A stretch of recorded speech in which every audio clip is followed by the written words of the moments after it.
उंगली के इशारे से करे चांद के टुकड़े, उंगली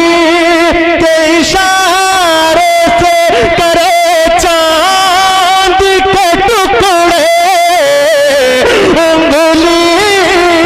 के इशारे से करे चांद के टुकड़े, डूबे डूबे हुए सूरज को बुलाया तो वो, डूबे हुए सूरज को बुलाया तो बोलो, डूबे हुए सूरज को बुलाया